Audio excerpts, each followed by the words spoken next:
저는 60대 중반의 여성이에요. 고등학교를 졸업하자마자 결혼을 했어요. 저희 집 사정이 좋지 않았고 상황이 그렇다 보니 결혼을 일찍 하게 되었어요. 선보고 딱 2번 만에 결혼했지만 남편은 저한테 잘했어요. 정말 착해서 법 없이도 살 사람이라는 말이 딱 맞았죠. 하지만 그런 남편이 갑작스럽게 세상을 떠나고 말았어요. 회사에서 돌아오는 길에 쓰러졌는데 병원에서 심장마비라고 하더군요. 결혼하고 6개월도 안 돼서 너무 허망하게 남편을 보낸 저는 한동안 울기만 했었네요. 산 사람은 살게 된다고 저는 친정으로 돌아와서 시내에 있는 작은 서점에서 일하게 됐어요. 학교를 졸업하고 바로 결혼을 해서 사회생활 경험이 없었기 때문에 거기서 일하게 된 건 정말 행운이라고 생각했어요. 그렇게 한 3년을 일하다가 한 남자를 만났어요. 그 사람은 저보다 8살 위였는데 점잖고 다정했어요. 2주에 한 번 정도는 꼭 들러서 동화책이며 소설 같은 걸 사길래 애들하고 부인한테 주나보다 했죠. 저는 그 사람과 자꾸 보다 보니 조금씩 대화를 나누게 됐고 간단한 안부 정도는 나누는 사이가 됐어요. 부인께서 소설책을 참 좋아하시나 봐요. 그래서 애들도 책을 많이 읽나 보죠? 책 제가 읽는 거예요. 집사람하고는 4년 전 사별했어요. 애들이 책 읽는 건 맞고요. 아, 죄송해요. 그런 줄도 모르고 제가 쓸데없는 말을 했네요. 괜찮습니다. 모르시고 한 건데요. 라며 웃는데 정말 미안하더라고요. 저는 어쩐지 그 사람이 자꾸 마음 쓰였고 올 때마다 뭐 한 가지라도 더 챙겨주게 됐어요. 그러다 보니 밑반찬을 만들어서 줄 정도로 사이가 가까워지게 되었죠. 저도 그 사람도 서로 마음이 있었지만 쉽게 더 다가가지 못하고 있었어요. 그러던 어느 날 그 사람이 와서 머뭇거리더니 이사를 간다고 하더군요. 제가 본사로 발령이 나서요. 그래서 말인데 제가 이사 가도 저하고 따로 만나주시면 좋겠어요. 저는 좋다고 했고 그렇게 그 사람과 만나게 됐어요. 하지만 그 사람이 이사 간 곳과 저희 동네가 거리가 꽤 됐고 생각보다 자주 만나지는 못했죠. 계속 약속을 했다가 취소했다가를 반복하는 일도 많이 생겼어요. 한 번은 2달 만에 만나게 됐는데 그 자리에서 남자가 말하더군요. 이런 말 염치 없는 거 알지만 저랑 결혼해 주세요. 오래 생각했던 거예요. 주저하면서 조심스럽게 꺼내는 청혼에 저는 좋다고 대답했어요. 저희는 곧 결혼 날짜를 잡게 되었고요. 저희 2사람은 가족들만 모인 자리에서 조촐하게 식사를 하는 걸로 식을 대신했어요.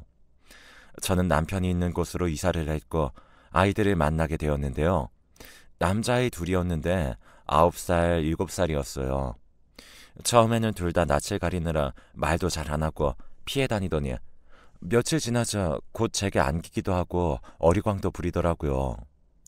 저는 아이들을 위해서 최선을 다하기로 했어요. 친엄마를 여의고 한동안 외로웠을 걸 생각하니 그렇게 딱 할 수가 없더라고요. 음식도 먼저 애들 입맛에 맞춰서 만들고 옷이며 침구나 생활 필수품들도 낡은 건 다 바꾸고 부족한 건 채워 넣었죠. 남편은 그런 제게 진심으로 고마워했어요. 내가 하느라고 했는데도 못한 게 많았나 봐. 진짜 애들한테서 광이 난다. 좋은 엄마가 되어줘서 고마워.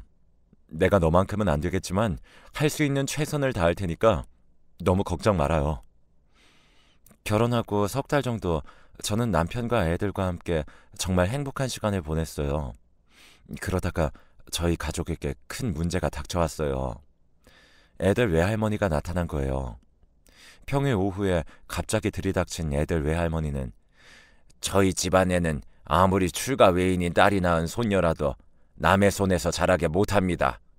라고 못을 박더니 바로 운전기사를 시켜서 애들 짐을 싸게 하더라고요. 저는 너무 놀라서 어쩔 줄 모르고 있다가 남편 회사로 전화를 했어요. 놀란 남편이 서둘러 집에 왔지만 이미 애들 외할머니가 짐을 다 챙겨간 후였어요. 휑하니 빈 애들 방을 본 남편은 허탈한 한숨을 쉬더군요. 사별한 남편의 아내는 잘 사는 집안 딸이었다고 해요. 그래서 남편과의 결혼을 결사적으로 반대했고요. 결혼한 후에 아내가 친정의 발길을 끊고 살았는데 병으로 시한부 선고를 받고서야 다시 연락을 했다는군요. 애들 외할머니는 자기 딸을 데려다가 죽게 만들었다고 그렇게 남편을 원망했다고 하더라고요. 아내가 죽고 나서는 아이들을 데려가겠다며 그렇게 난리였고요. 견디다 못한 남편은 그 집 모르게 본사에 발령 신청을 해서 몰래 이곳으로 왔다는 거였어요. 웬만하면 당신은 모르길 바랬어. 괜히 신경 쓰게 하고 싶지 않았는데 이렇게 이사한 데까지 찾아내서 올 줄은 몰랐네. 어쩔 수 없이 다음날 애들 학교 가기 전에 애들을 데리러 학교에 갔더니 이미 외가에서 데려갔다는 거였어요. 하루아침에 아이들을 못 보게 되어서 너무 황당했어요. 남편은 그 집에 찾아가서 무릎 꿇고 빌기까지 하며 아이들을 보내달라고 했지만 애들 외할머니는 꿈쩍도 하지 않았어요. 저와 남편은 그래도 언제든 아이들을 볼 수 있겠지 하는 희망을 갖고 매일 잠도 제대로 못 자면서 아이들을 생각했죠. 그렇게 몇 달이 지나고 어느 날 오후에 아이들이 집에 왔더라고요. 정우야, 진우야, 이게 얼마만이야? 어떻게 지냈어? 왜 이렇게 말랐어? 아이들은 몇 달 만에 꽤 얼굴이 말라 있었고 그걸 보니 눈물이 나더라고요. 외할머니네 밥이 너무 맛이 없어. 엄마가 해주는 볶음밥 먹고 싶어서 왔어. 저는 큰애 말을 듣고 두말 없이 볶음밥을 만들어서 아이들에게 주었고 애들은 정신없이 먹었어요. 저는 천천히 먹으라며 따뜻한 보리차를 주고 아이들 등을 쓰다듬었습니다. 엄마, 나 외할머니네 가기 싫어. 여기서 살고 싶어. 외할머니네는 하면 안 되는 것도 너무 많고 맘대로 웃지도 못하게 하고 말도 크게 못하고 맨날 공부만 해야 돼.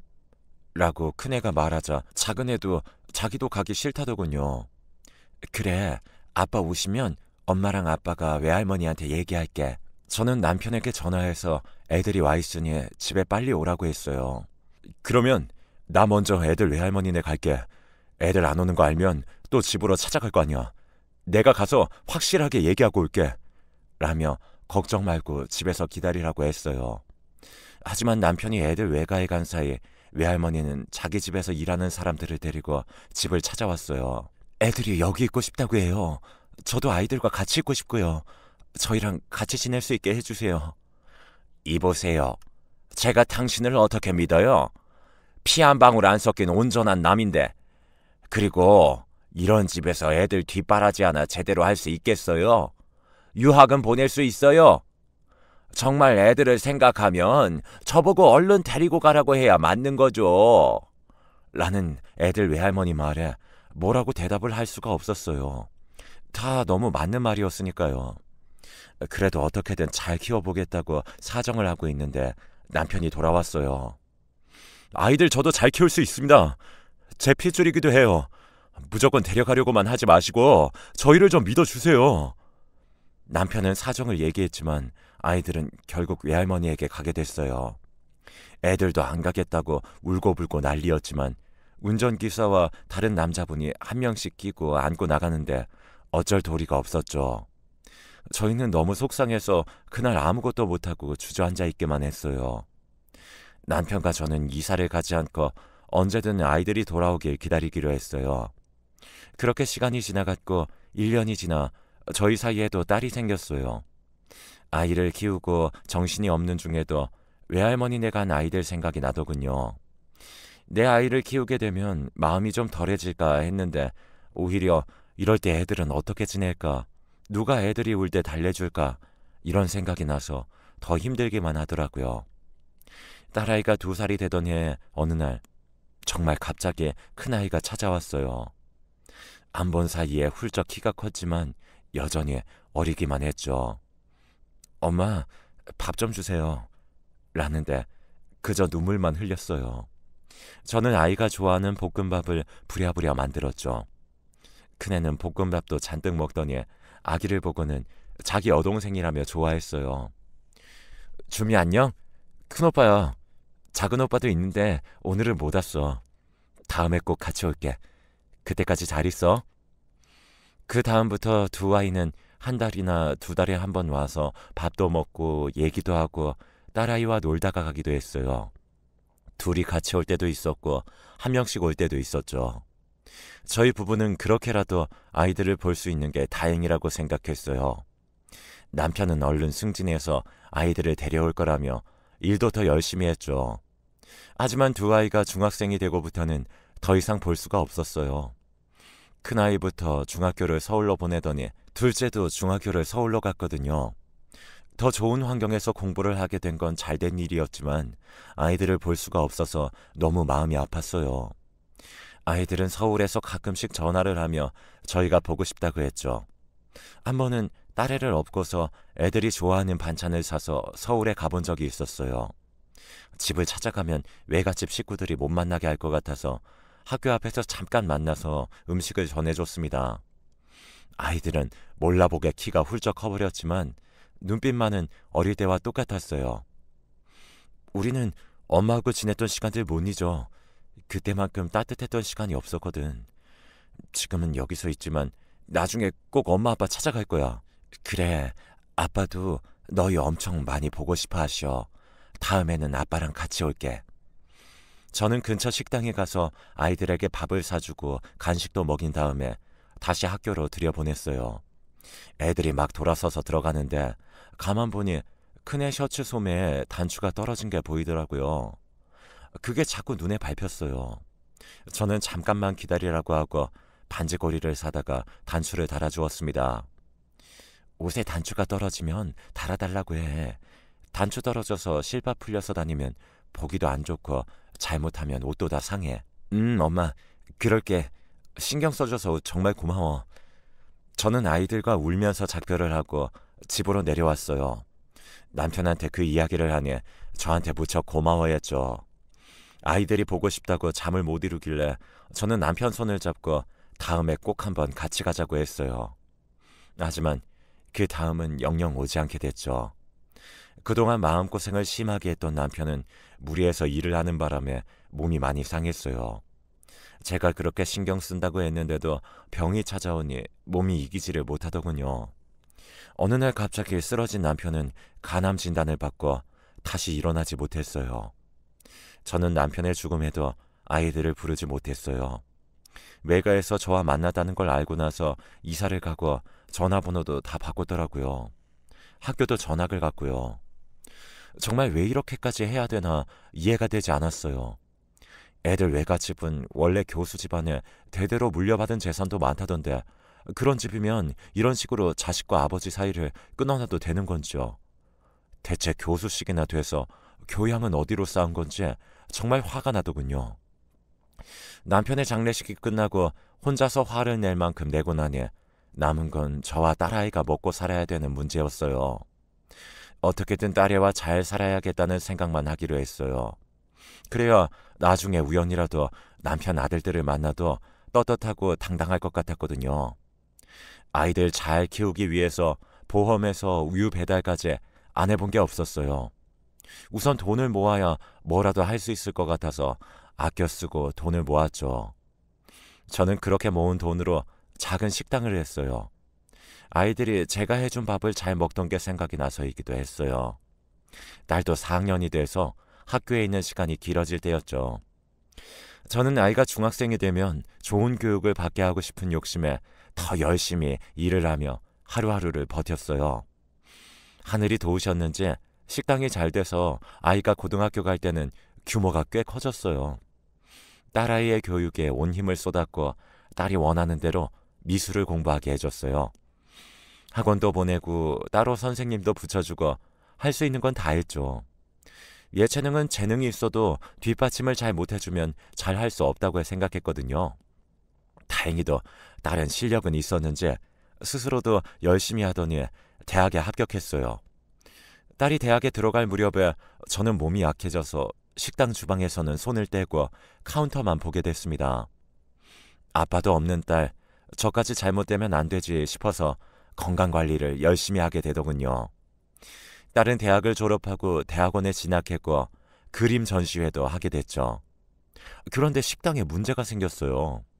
음식이나 경영에 문제가 있는 건 아니었는데 제 식당 자리를 탐내는 부동산 업자가 문제였죠. 자기 땅을 넓히면서 작은 1층짜리 건물을 산 건데 옆 건물을 사면서 제 건물까지 사고 싶어 하더라고요. 미안한데 저는 이 건물 못 팔아요. 제가 정말 피땀 흘려서 모은 돈으로 처음 산 거예요. 여기서 우리 딸 미술 공부시키고 대학 보내고 대학원도 갔어요. 그런데 이걸 제가 어떻게 쉽게 팔아요? 그리고 우리 가게 이래 보여도 단골도 많아요. 그러니까 더 좋은 데로 가셔서 장사하시라는 거죠. 그러면 단골도 더 많아질 텐데 왜 이렇게 고집을 피우세요? 제가 돈 다 드린다고 했잖아요. 아니, 건물이 여기만 있는 것도 아니고 제가 안 판다는데 왜 그러세요? 다른 건물 알아보시면 되잖아요. 그렇게 돌려보냈는데도 자꾸 찾아오더군요. 그러더니 하루는 어깨가 떡 벌어진 무섭게 생긴 남자들까지 데리고 들어왔고 저는 너무 무서워서 경찰에 신고를 하게 됐죠. 일을 이렇게까지 만들자 저는 너무 화가 났어요. 내가 힘없는 아줌마 같아서 얕보는 것 같은데 그렇게 나 협박한다고 안 통하니까 그렇게 알아요. 라고 일부러 더 큰 소리를 치며 말했죠. 한동안은 나타나지 않아서 포기했나 했어요. 그런데 얼마 후 웬 모르는 남자가 불쑥 와서는 저에게 제 식당을 산 사람이라며 가게를 비워달라는 거였어요. 아니, 그게 무슨 소리예요? 여긴 내 가게고 제가 판 적이 없는데 무슨 소리세요? 저는 분명히 여기랑 옆 건물 주인이라는 사람한테 샀어요. 라고 계약서를 보여주는데 눈앞이 캄캄해졌어요. 분명 우리 가게가 맞는데 다 위조한 서류더라고요. 그 사람은 그 사람대로 자기는 돈을 다 냈다고 어떻게 해달라고 했지만 가게를 뺄 수도 없고 아무것도 해줄 수가 없었죠. 남자는 옆에 건물과 저의 가게를 다 헐고 새 건물을 지을 거라고 하더군요. 알고 보니 저희 가게 쪽에 건물을 다시 짓는 데가 많아서 부동산 투자를 하는 사람들이 눈독을 들이고 있었다고 해요. 부동산 업자가 비싼 값에 팔려고 했는데 그게 잘 안 되자 저뿐 아니라 주변 상가까지 사기를 치고 어디론가 잠적한 거였어요. 이 문제를 어떻게든 해결을 해야 했죠. 주변에서 먼저 변호사를 만나라고 하더군요. 그런데 어떤 변호사가 좋은지 전혀 모르겠어서 무작정 나갔어요. 강남의 법원 주변으로 변호사 사무실이 많다는 얘기를 들었거든요. 그러다가 너무 익숙한 이름의 간판을 발견했어요. 바로 큰아들인 전성우라는 이름이었어요. 전성우 변호사 사무실이라는 간판을 보니 가슴이 막 뛰더라고요. 느낌에 큰아들이 꼭 거기에 있을 것만 같더라고요. 저는 겨우 진정을 하고 혹시나 하는 마음에 사무실을 들어가서 직원에게 사정을 얘기하고 변호사를 만나고 싶다고 했죠. 작은 회의실에 들어가서 기다렸고 곧 변호사라는 분이 들어왔어요. 양복을 잘 차려입은 훤칠한 남자였는데 큰애가 맞았어요. 성우야, 너 성우 맞지? 그렇지? 엄마, 정말 엄마 맞아요? 라며 놀라서 제대로 말을 못하더니 기쁜 얼굴로 아니, 어떻게 절 찾으셨어요? 죄송해요. 제가 바쁘다는 핑계로 마음만으로만 찾아야지 하고 있었는데 엄마가 절 먼저 찾아오셨네요. 나도 긴가민가 했는데 너 들어오는데 애 어릴 때 얼굴이 남아있어서 금세 알아봤어. 정말 대견하다. 이렇게 잘 커져서. 제가 정말 죄송해요. 엄마 찾지도 못하고 있었잖아요. 너희도 이사 가고 우리도 이사를 갔는데 찾는 게 그렇게 쉽겠니? 정말 꿈만 같다. 둘은 한참이나 서로의 손을 붙잡고 얘기를 나눴어요. 그리고 나서 제가 변호사 사무실까지 오게 된 자초지종을 얘기했어요. 그나들은 그 얘기를 듣자 바로 자기가 해결해 줄 테니 걱정 말라고 하더군요. 그러면서 둘째가 은행에 다닌다는 소식도 전해줬습니다. 니들이 진짜 자랑스럽다. 어쩌면 그렇게 잘 컸니? 외할머니가 그렇게 공부를 시켰다더니 그 덕을 봤나 보다. 그죠. 그 덕이 없다고는 할 수 없어요. 그렇지만 그 정도 공부는 엄마랑 아빠랑 있었어도 다 했을 거예요. 동생도 그러더라고요. 너무 숨이 막히니까 공부가 더 안 된다고요. 그래서 저희가 외할머니 떠날 수 있을 때 얼른 떠난 거고요. 아무리 좋은 교육 시켜줘도 저희 마음이 불편하니까 크게 효과가 없는 것 같아요. 저는 집에 와서 딸한테 큰아들 만난 얘기를 했죠. 딸도 어릴 적에 자기와 놀아줬던 두 오빠들을 기억하고 있었어요. 정말? 어떻게 이런 일이 다 있지? 너무 신기하다. 엄마 가게에 안 좋은 일 생긴 게 그게 다 오빠들 만나려고 그런 건가 봐. 라며 좋아했어요. 며칠 후 저와 딸은 아들들을 만났습니다. 서로 붙잡고서 반갑다며 눈물을 흘렸어요. 둘은 그새 다 결혼을 해서 아내와 함께 나왔더라고요. 제가 어떻게 대해야 될지 몰라서 머뭇거렸더니 큰 며느리가 제 손을 꼭 잡아주더군요. 어머니, 말씀 많이 들었어요. 저한테 편하게 하세요, 어머니. 라는데 목이 다 메어왔죠. 둘째 며느리도 착하고 저한테 잘하려고 애쓰는 게 보였어요. 큰애 말이 둘 다 대학을 가면서 외가에서 나와 자립을 했다고 했어요. 너희가 고생이 많았겠다. 그 집에 계속 있었으면 불편 없이 잘 지낼 수 있었을 텐데. 저나 형이나 외할머니, 외삼촌들한테 감사한 것도 많지만 그래도 저희 인생은 저희가 개척해야죠. 거기서 평생 하라는 대로 하고 살 수는 없잖아요. 저희도 각자 꿈이 있는데요. 라며 둘째가 어름스럽게 말하는데 정말 세월이 실감났어요. 항상 형보다 볶음밥을 더 먹으려고 하던 아이의 모습은 보이지 않았으니까요. 엄마 걱정하지 마세요. 그런 사기꾼 잡을 수 있을 거예요. 알아보니까 그런 식으로 사기를 친 게 몇 건 돼서 이미 경찰이 수배를 쳐더라고요. 혹시 가게 산 사람하고 법적 분쟁이 생기더라도 제가 다 알아서 할 거니까 마음 푹 놓으세요. 엄마 가게 뺏길 일은 없을 거예요. 정말 고맙다. 나는 너희랑 단 몇 달밖에 살지 못했고 그저 마음으로 니들이 잘 살기만 바란 것밖에는 없는데 이렇게까지 해주니 몸둘 바를 모르겠어. 라고 하자 둘째는 무슨 그런 말씀을 하세요. 저희가 가장 외로울 때 엄마가 오셔서 정말 좋았어요. 계속 엄마랑 살고 싶었는데 저희가 너무 힘이 없었죠. 힘이 없기는 엄마 아빠도 마찬가지였잖아. 미안하다. 아빠가 돌아가셨는데도 부르지도 못하고. 그랬더니 큰아들이 그런 말씀 마세요. 엄마 잃고 저희한테 집착이 심하셨던 탓에 외할머니가 너무 지나쳤던 거죠. 라며 저를 위로해 주더군요. 그날 저와 딸은 잃어버렸던 가족을 다시 찾았답니다. 그리고 서류를 위조해서 제 가게 건물을 판 사기꾼도 잡았고요. 다행히 건물을 산 사람의 조치를 취하기 전에 잡아서 저희는 그 사람과 별다른 문제 없이 지나갈 수 있었어요. 가게 문제가 해결된 후에 저희 가족은 다 함께 모여서 남편에게 성묘를 갔어요. 늘 저와 딸만 있는 자리였는데 아들들의 며느리들까지 함께하니 마음이 꽉 찬 것 같고 든든하더군요. 나중에 들으니 애들 외갓집은 여전히 잘 살긴 해도 외할머니, 외삼촌이 돌아가시고서 자식들이 서로 재산 다툼을 하다가 다 뿔뿔이 흩어졌다고 하네요. 그런 거 보면 그 집은 꼭 자식들 교육을 잘했다고만은 볼 수 없는 것 같아요. 애들이 왜 그렇게 거기서 나오고 싶어 했는지 좀 알 것 같기도 했죠. 그렇게 다시 애들을 만나고 서로 왕래하면서 산 지가 벌써 10년이 다 되어가네요. 저는 여전히 가게에서 카운터를 지키고 있어요. 자식들이 이제 힘드니 그만 좀 하라고 했지만 저에게는 딸을 키우고 아들들도 만나게 해준 가게라서 쉽게 포기가 안 되네요. 제 힘이 남아있을 때까지는 계속 가게를 꾸려나가려고 해요. 제 얘기를 들어주셔서 다들 감사합니다.